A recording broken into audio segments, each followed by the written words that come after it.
रूपाय विश्रुतपत्याय देहेतुवे तापत्रय विनाशाय श्री कृष्णाय वयं नमः। बुढ़ी कृष्ण कन्हैया लाल की जय। हनुमान जी महाराज की जय। श्रीमद्भागवत महापुराण की जय।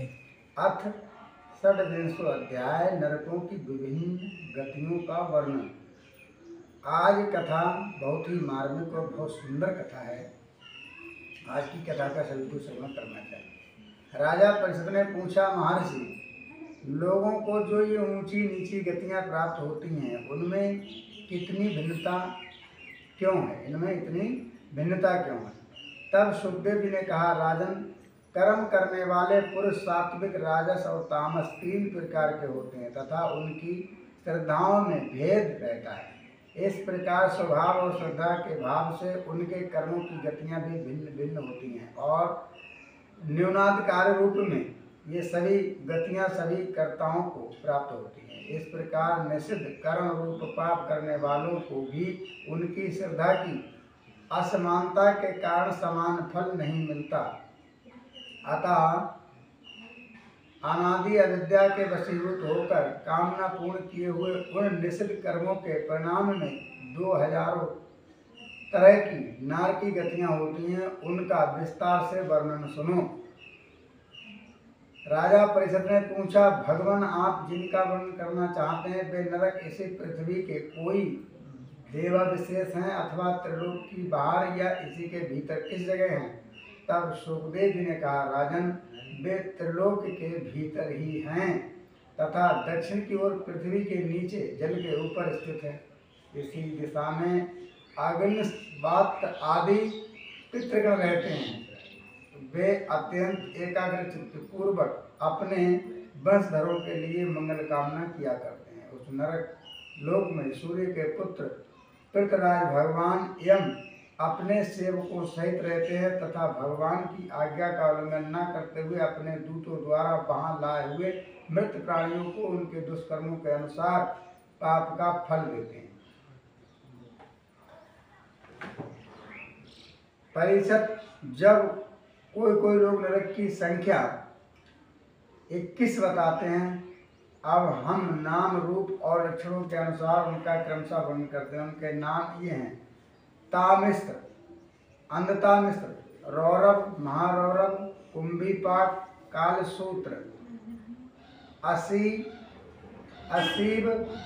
शत्रुघ्न, शुकरमुख, अंधकूप, क्रमभोजन, संदस, तृप्तशूल, ब्रजकंठ, सालमली, बैतरणी, पयोध, प्राणरोध, विषसन, लालाभच, सार मेदन, अविच और ऐपाल।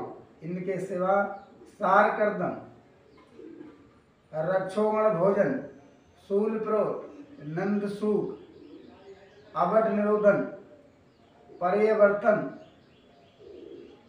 परायवर्तन और सच्चीमुख, ये 7 और मिलाकर कुल 28 नरक तरह तरह की यातनाओं को भोगने के स्थान हैं। नरक हैं 28। अब उनमें से भोगना क्या और कैसे पड़ता है? जो पुरुष दूसरे के धन, संतान अथवा स्त्रियों का हरण करता है उसे अत्यंत भयानक यमदूत कालपाश में बांधकर बलात् तामिस नरक में गिरा देते हैं।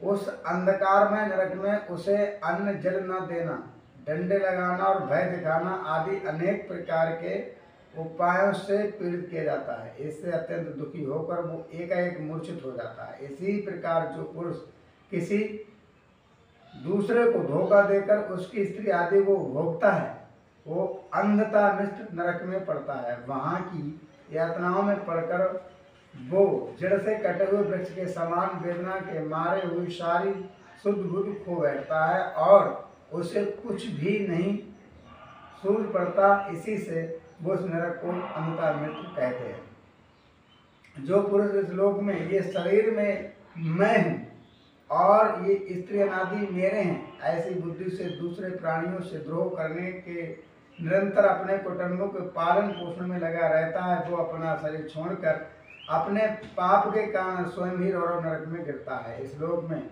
उसने निज जीवों को जिस प्रकार कष्ट पहुंचाया होता है, परलोक में यम यातना का समय आने पर वे जीव रूह होकर उसे उसी प्रकार कष्ट पहुंचाते हैं। इसलिए इस नरक का नाम रौरव नरक है। रुरु सर्प से भी अधिक क्रूर स्वभाव वाले एक जीव का नाम है रुरु। और ऐसा ही महारौरव नरक है। इसमें वो व्यक्ति जाता है जो किसी की परवाह न कर केवल अपने ही शरीर का पालन पोषण करता है। वो कच्चा मांस खाने वाले रुरु इसे मांस के लोभ से काटते हैं।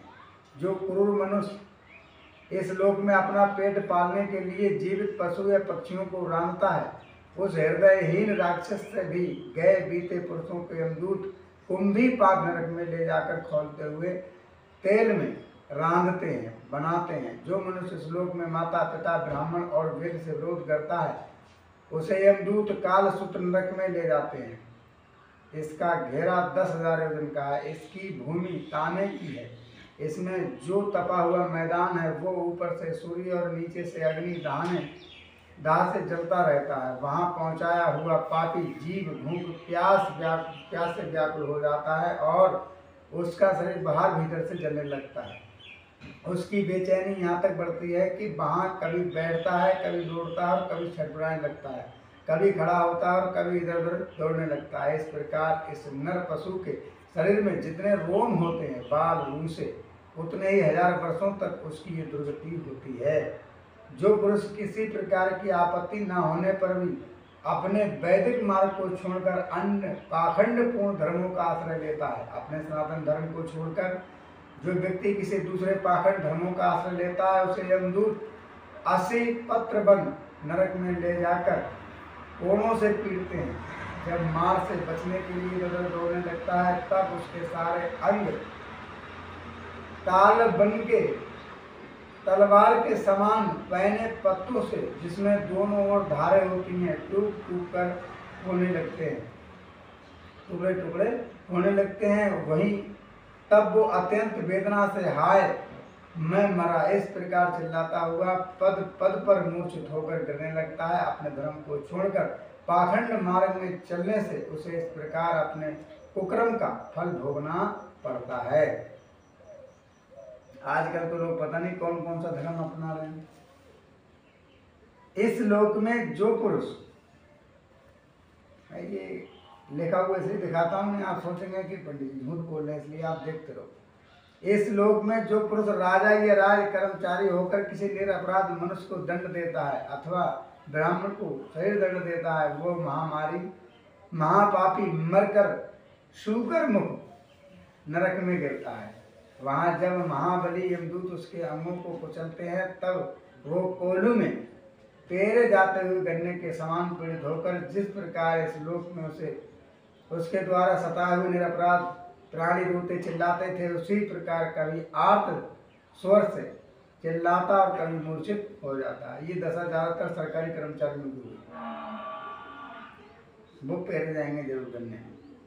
जो पुरुष इस लोक में खटमल आदि जीवों की हिंसा करता है, वो उनसे द्रोह करने के कारण अंधकूप नरक में गिरता है, क्योंकि भगवान की बनाई हुई सब योनियां, क्योंकि स्वर्ग भगवान ने ही रक्तपान आदि उनकी वृत्ति बना दिया है और उन्हें उसी के कारण दूसरों को कष्ट पहुंचाने का ज्ञान भी नहीं होता। किंतु मनुष्य की वृत्ति भगवान ने विधि निषेध पूर्वक बनाई है और उसे दूसरों को कष्ट का ज्ञान भी होता है। वहाँ पशु मृग पक्षी सांप आदि रेंगने वाले जंतु मच्छर जूं खटमल और मक्खी आदि जीव जिनसे उसने द्रोह किया है, उसे सब ओर से काटते हैं।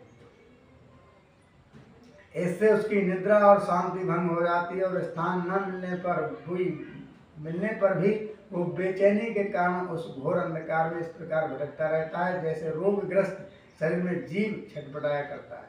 जो मनुष्य इस लोक में बिना पंच महायज्ञ किए तथा जो कुछ मिले उसे बिना किसी दूसरे को दिए स्वयं ही खा लेता है, उसे कौवे के समान कहा गया है। वो परलोक में क्रम भोजन नामक निष्कृष्ट नरक में गिरता है।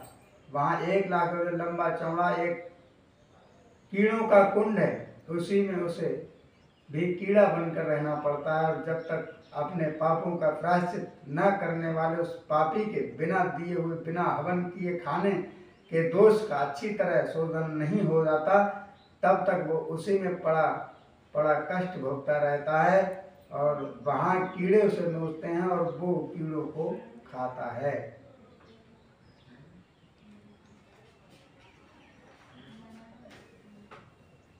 ये नरक की व्याख्या चल रही है यहाँ पर श्रीमद् भागवत कथा। आप देखिए, सुखदेव जी कहते हैं, राजन,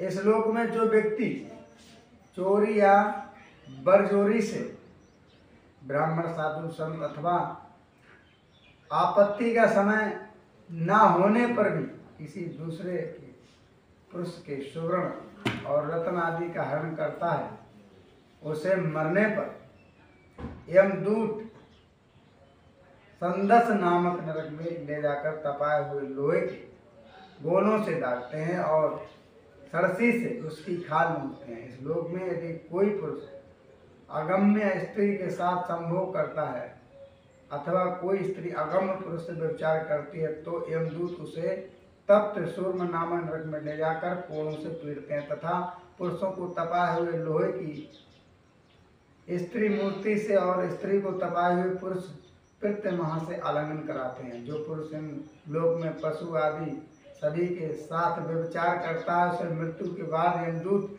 वज्रकंठ कसालमली नरक में गिराते हैं और वज्र के समान कठोर कांटों वाले सेमर के वृक्ष पर चढ़ाकर फिर नीचे की ओर खींचते हैं। जो राजा या राजपुरुष इस लोक में श्रेष्ठ कुल में जन्म पाकर भी धर्म की मर्यादा का उच्छेदन करते हैं, वे उस मर्यादित के आक्रमण के कारण मरने पर वैतरणी नदी में पटके जाते हैं। ये नदी नरक की खाइयों के समान है। उसमें मल, मूत्र, पीप, रक्त, केश, नख, हड्डी, चर्बी, मांस और मज्जा आदि गंदी चीजें भरी हुई हैं। वहाँ गिरने पर उन्हें इधर उधर से जल के जीव नोचते हैं, किंतु उससे उनका शरीर नहीं छूटता। पाप के कारण प्राण उसे बहन किए रहते हैं और वे उस दुर्गति को अपनी करनी का फल समझकर मन ही मन संतप्त होते रहते हैं। जो लोग शौच और आचरण के नियमों का परित्याग कर तथा लज्जा को तिलांजलि देकर इस लोक में शूद्रों के साथ संबंध गांठकर पशुओं के समान आचरण करते हैं, वे भी मरने के बाद पीप, विष्ठा, मूत्र, कफ और मल के भरे हुए पयोद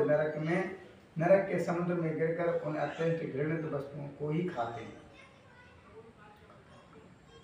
और इस लोक में जो ब्राह्मण आदि उच्च वर्ण के लोग कुत्ते या गधे पालते और शिकार आदि में लगे रहते हैं, जो अच्छे लोग कुत्ते पालते हैं, कुत्ते तो आजकल बहुत लोग पाल रहे हैं। गाय पालने में शर्म है, भैंस पालने में शर्म है, लेकिन कुत्ते पालने में शर्म नहीं है, बेशर्म हो। इस लोक में जो ब्राह्मण आदि उच्च वर्ण के लोग कुत्ते या गधे पालते और शिकार आदि में लगे रहते हैं तथा शास्त्र के विपरीत पशुओं का वध करते हैं, मरने के पश्चात वे प्राण रोधक नरक में डाले जाते हैं। ये मैं नहीं कह रहा हूँ, श्रीमद् भागवत कथा कह रही है। और यहाँ यमदूत उन्हें लक्ष्य बनाकर बाणों से बीनते हैं। और जो पाखंडी लोग पाखंड पूर्ण यज्ञों में पशुओं का वध करते हैं, जो पाखंडी यज्ञ के बहाने जो पाखंडी लोग पाखंड पूर्ण यज्ञों में पशुओं का वध करते हैं, उन्हें परलोक में वैसस विषसन नरक में डालकर वहां के अधिकारी बहुत ही पीड़ा देकर काटते हैं। जो द्विज कामातुर होकर अपनी श्रवणा भार्या को भी पान कराता है, उस पापी को मरने के बाद यमदूत वीर्य नदी में लाल भक्ष नामक नरक में डालकर दुए पिलाते हैं। जो कोई चोर अथवा राजा या राजपुरुष इस लोक में किसी के घर में आग लगा देते हैं, किसी को विष दे देते हैं अथवा गांव या व्यापारियों को टोलियों को लूट लेते हैं, उन्हें मरने के पश्चात सार मैदान नामक नरक में वज्र की सी दाढ़ों वाले 720 यमदूत कुत्ते बनकर बड़े वेग से काटते हैं। इस लोक में जो पुरुष किसी की गवाही देने में, व्यापार में अथवा दान के समय किसी भी तरह झूठ बोलता है, वो मरने पर आधार शून्य अवीचमान नरक में पड़ता है। वहां उसे 100 योजन ऊंचे पहाड़ों के शिखर से नीचे को सिर करके गिराया जाता है। उस नरक की पत्थरों की भूमि जल के समान जान पड़ती है, इसलिए उसका नाम अवीचमान है। वहां गिराए जाने से उसके शरीर के टुकड़े टुकड़े हो जाने पर भी प्राण नहीं निकलते, इसलिए उसे बार बार ऊपर ले जाकर पटका जाता है। जो ब्राह्मण या ब्राह्मणी अथवा व्रत में स्थित और कोई भी प्रमादवश मद्यपान करता है तथा जो क्षत्रिय या वैश्य सोमपान करता है, उसे यमदूत आयपान नाम के नरक में ले जाते हैं और वहां उनकी छाती पर पैर रखकर उनके मुंह में आग से जलाया हुआ लोहा डालते हैं। ये नरक की गति है। ये सुन सुन करके महाराज परीक्षित का रोगटा खड़ा हो रहा है। सुखदेव भी कहते हैं, परीक्षित, जो पुरुष इस नरक में निम्न श्रेणी का होकर भी अपने को बड़ा मानने के कारण जन्म तप विद्या आचार वर्ण या आश्रमों में अपने से बड़ा विशेष सत्कार नहीं करता, वो जीता हुआ भी मरने के समान, उसे मरने पर सार कर्दम नाम के नरक में नीचे को सिर करके गिराया जाता है और वहां उसे अंत पीड़ाएं भोगनी पड़ती हैं। जो पुरुष इस लोक में नर मेधादि के द्वारा भैरव यक्ष राक्षस आदि का यज्ञ करते हैं, जो पुरुष लोक में नर मेधादि के द्वारा भैरव यक्ष राक्षस आदि का यज्ञ करते हैं और जो स्त्रियां पशुओं के समान पुरुषों को खा जाती हैं, उन्हें वे पशुओं की तरह मारे हुए यमलोक में राक्षस होकर तरह तरह की यातनाएं देते हैं। और रक्षागण भोजन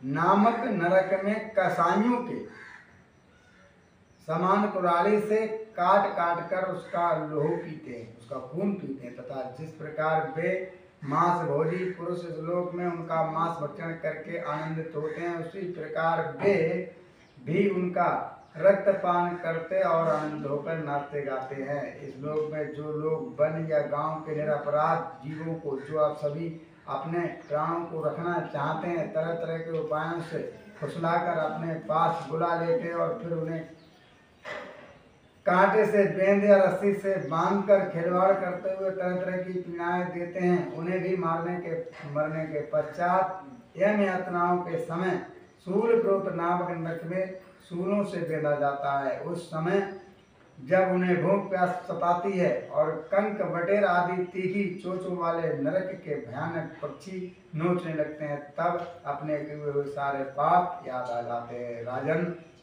इस लोक में जो सर्पों के समान उग्र स्वभाव भाग पुरुष दूसरे जीवों को पीड़ा पहुंचाते हैं, वे मरने पर दंत सूक नामक के नरक में गिरते हैं। वहां 5-5 7-7 मुंह वाले सर्प उनके समीप आकर उन्हें चूहों की तरह निगलते हैं।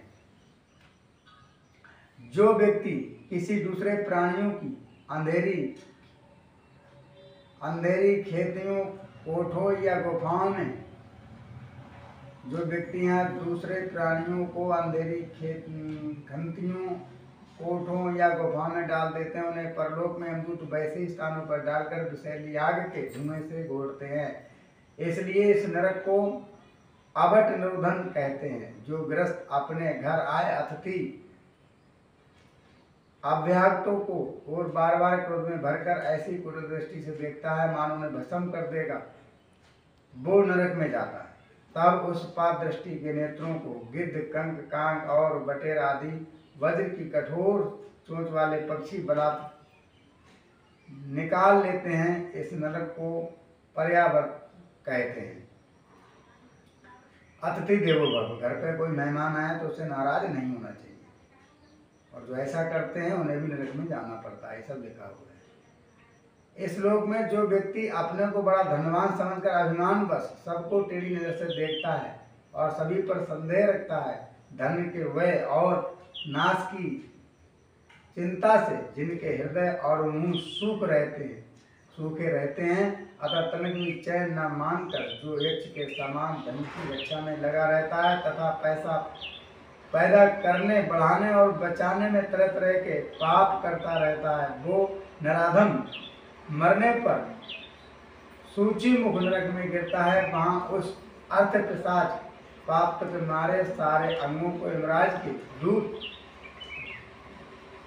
दर्जियों के समान सुई धागे से सीते हैं। राजन सुखदेव जी कहते हैं, परीक्षित, यमलोक में इसी प्रकार के सैकड़ों हजारों नरक हैं। उनमें जितना यह उल्लेख हुआ है और जिनके विषय में कुछ नहीं कहा गया है, उन सभी में सब अधर्म परायण जीव अपने कर्मों के अनुसार बारी बारी से जाते हैं। इसी प्रकार धर्मात्मा पुरुष स्वर्ग आदि में जाते हैं। इस प्रकार नरक और स्वर्ग के भोग से जब इनके अंधकार पाप और पुण्य क्षीण हो जाते हैं, तब बाकी बचे हुए पूर्ण पाप रूप कर्मों को लेकर फिर इसी लोक में जन्म लेने के लिए लौट आते हैं। मतलब मनुष्य का जन्म मिलता है। इस धर्म और अधर्म दोनों से विलक्षण जो निवृत्ति मार्ग है, उसका तो पहले द्वितीय स्कंद में ही वर्णन हो चुका है। पुराणों में जिसका 14 भवन के स्वरूप में वर्णन किया गया है, वो ब्रह्मांड कोश इतना ही है। ये साक्षात परम पुरुष श्री नारायण का अपनी माया गुणों से युक्त अत्यंत स्थूल स्वरूप है। इसका वर्णन मैंने तुम्हें सुना दिया। परमात्मा भगवान का उपनिषदों में वर्णित निर्गुण रूप यद्यपि मन बुद्धि की पहुंच के बाहर है, तो भी जो पुरुष इस स्थूल स्वरूप का वर्णन आदरपूर्वक पढ़ता सुनता है, उसकी बुद्धि श्रद्धा और भक्ति के कारण शुद्ध हो जाती है और वो उस सूक्ष्म स्वरूप का भी अनुभव करता रहता है। यदि को चाहिए कि भगवान के स्थूल और सूक्ष्म दोनों प्रकार के रूपों का वर्णन श्रवण करके पहले स्थूल स्वरूप में चित्त को स्थित करे, फिर धीरे धीरे वहां से हटाकर उसमें सूक्ष्म में लगा दे। परीक्षित, मैंने तुमसे पृथ्वी और उसके अंतर्गत दीप, वर्ष, नदी, पर्वत, आकाश, समूह, पाताल, दिशा, नरक, ज्योतिर्गण और लोगों की स्थिति का वर्णन किया। यही भगवान का अति अद्भुत स्थूल रूप है, जो समस्त जीववत समुदाय का एक आश्रय है। और यहाँ पर इत श्रीमद्भागवते महापुराणे वैयासिक माष्टक दशस्कंद्राय परमहंसाया संहितायां पंचम स्कंदे नरकानुवर्णन और नाम षंड विदुष अध्याय इत पंचम स्कंद समाप्त। हरि ओम तत्सत। बोली भागवत भगवान की जय। अब आप कल की कथा में सुनेंगे। ओम नमो भगवते वासुदेवाय। श्रीमद्भागवत महापुराणम षट स्कंद अथ प्रथम अध्याय अजामिलोपाख्यान, यानी कि अजामिल की कथा कल से आप श्रवण करेंगे। जय श्री राधे, जय श्री श्याम। बोले हनुमान जी महाराज जय।